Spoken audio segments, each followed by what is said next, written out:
بسم اللہ الرحمن الرحیم۔ حضور نبی کریم صلی اللہ علیہ وآلہ وسلم نے بعثت کے بعد تبلیغ حق کا آغاز فرمایا تو پہلے 3 سالوں میں جن پاک تین نفوس کو قبول حق کی سعادت نصیب ہوئی، ان میں ایک ایسے مستقیم الفطرت نوجوان بھی تھے جن کی ابھی مسیں بھی نہیں بھیگی تھیں۔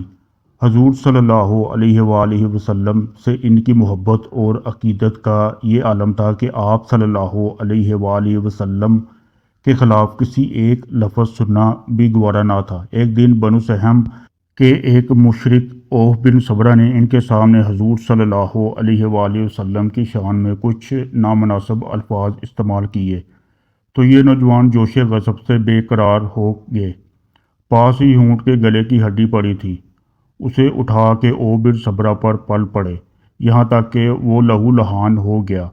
وہ تو اس کو جان سے مار ڈالنا چاہتے تھے، لیکن کچھ لوگوں نے بیچ بچاؤ کر کے اس کی جان بچا دی۔ نبی رحمت عالم صلی اللہ علیہ وآلہ وسلم کے والائے شیفتہ یہ نوجوان، جن کے جوش ایمان نے انہیں ہر خطرے سے بے خوف کر دیا تھا اور جو حرمت نبی صلی اللہ علیہ وآلہ وسلم پر ہر وقت مر مٹنے کے لیے تیار رہتے تھے، حضور صلی اللہ علیہ وآلہ وسلم کے پھوپھی زاد بھائی حضرت علی بن عمیر رضی اللہ تعالیٰ عنہ تھے۔ حضرت علی بن عمیر رضی اللہ تعالیٰ عنہ کی والدہ حضرت عربی بنت عبد المطلب رضی اللہ تعالیٰ عنہ حضور صلی اللہ علیہ وآلہ وسلم کی پھوپھی تھی۔ حافظ ابن عبد البر رحمۃ اللہ علیہ نے الاستیاب میں بیان کیا ہے کہ بعثت نبی صلی اللہ علیہ وآلہ وسلم کے اوائل میں حضرت علی رضی اللہ تعالیٰ عنہ کے کانوں میں توحید کی آواز پڑی تو انہوں نے اس پر بلا تعامل لبیک کہا، لیکن حضرت عربہ کچھ متعامل رہے۔ حضرت طلیب رضی اللہ تعالیٰ عنہ ایک دن ان کی خدمت میں حاضر ہوئے اور کہا، امان جان، میں نے بھی محمد صلی اللہ علیہ وآلہ وسلم کی مطابقت اختیار کر لی ہے، اور آپ کے بھائی حمزہ رضی اللہ تعالیٰ عنہ نے بھی آپ کو اسلام قبول کرنے میں کیا عذر ہے؟ حضرت عروہ نے جواب دیا، میں یہ انتظار کر رہی ہوں کہ میری بہنیں کیا کرتی ہیں۔ حضرت طلیب رضی اللہ تعالیٰ عنہ نے عرض کیا، اماں جان، میں آپ کو اللہ کا واسطہ دیتا ہوں کہ آپ ضرور رسول اللہ صلی اللہ علیہ وآلہ وسلم کی خدمت میں حاضر ہوں، آپ صلی اللہ علیہ وآلہ وسلم کی رسالت کی تصدیق کریں اور گواہی دے کہ اللہ کے سوا کوئی معبود نہیں۔ حضرت عروہ رضی اللہ تعالیٰ عنہ نے فوراً کہا، میں گواہی دیتی ہوں کہ اللہ کے سوا کوئی معبود نہیں اور محمد صلی اللہ علیہ وآلہ وسلم اللہ کے رسول ہیں۔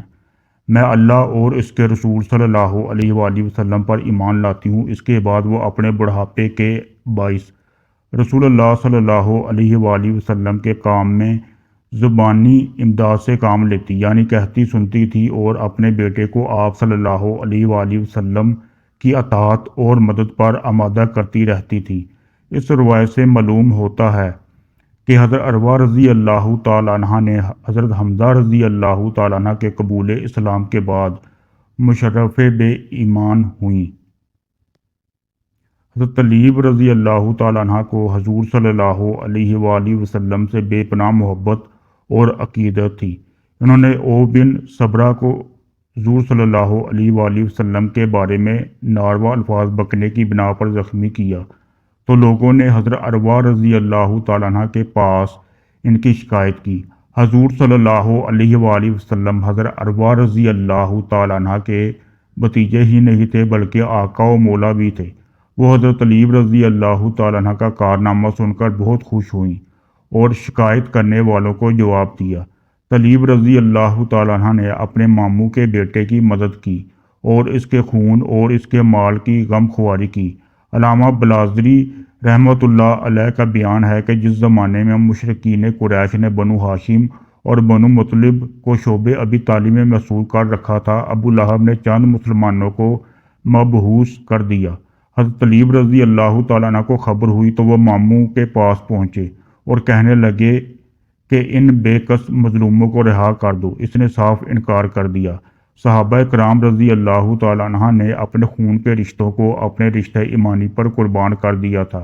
جب حضرت طلیب رضی اللہ تعالیٰ عنہ کی منت سماجت کے باوجود ابو لہب مظلوم مسلمانوں کو چھوڑنے پر آمادہ نہ ہوا تو انہوں نے اس کی بری طرح پٹائی کر دی۔ اس پر مشرکین نے ان کو پکڑ کر باندھ دیا۔ آخر ابو لہب ہی جا کر ان کو چھڑایا اور اپنی بہن حضرت عروہ رضی اللہ تعالیٰ عنہ کے پاس جا کر ان کی شکایت کی۔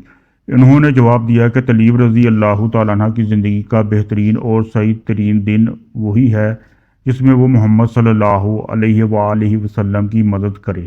ایک روایت میں ہے کہ ایک مرتبہ بعض اشقیاء قریش نے ابو عزیز بن دارمی کو اس بات پر آمادہ کیا کہ وہ موقع پا کر حضور صلی اللہ علیہ وآلہ وسلم کو زد و کوب کرے۔ حضرت طلیب رضی اللہ تعالیٰ عنہ کے کان میں کسی ذریعے سے مشرکین کے اس ناپاک منصوبے کی بنک پڑ گئی۔ وہ غیرت دینی سے شعلہ جوالہ بن گئے، فوراً ابو عزیز کی تلاش کے لیے نکل کھڑے ہوئے۔ جب وہ مل گیا تو انہوں نے اس کی ہڈی پسلی ایک کر دی۔ جب مکہ میں کفار کا ظلم و ستم حد سے گزر گیا تو حضور صلی اللہ علیہ وآلہ وسلم نے مسلمانوں کو حبش چلے جانے کا مشورہ دیا۔ چنانچہ حضرت طلیب رضی اللہ تعالیٰ عنہ بھی دوسری ہجرت میں 6 بعد بعثت میں جرت کر کے حبش چلے گئے۔ کئی سالوں وہاں غریب الوطنی کی زندگی گزارنے کے بعد مدینہ منورہ آئے۔ حضرت عبداللہ بن سلمہ رضی اللہ تعالیٰ عنہ کے مہمان ہوئے۔ کچھ عرصے بعد کفر و حق کا معرکہ اول بدر کے میدان میں پیش آیا تو حضرت طلیب رضی اللہ تعالیٰ عنہ نے بھی حضور صلی اللہ علیہ وآلہ وسلم کے ہم رکاب ہو کر بدری صحابی ہونے کا عظیم شرف حاصل کیا۔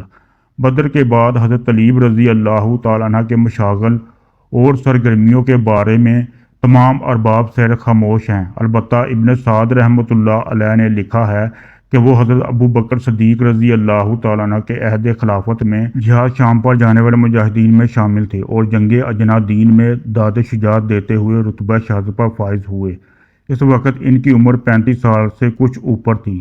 اولاد کوئی نہیں چھوڑی۔ اللہ تعالیٰ کی ان پر بارہا ہزار رحمتیں نازل ہوں، آمین یا رب العالمین۔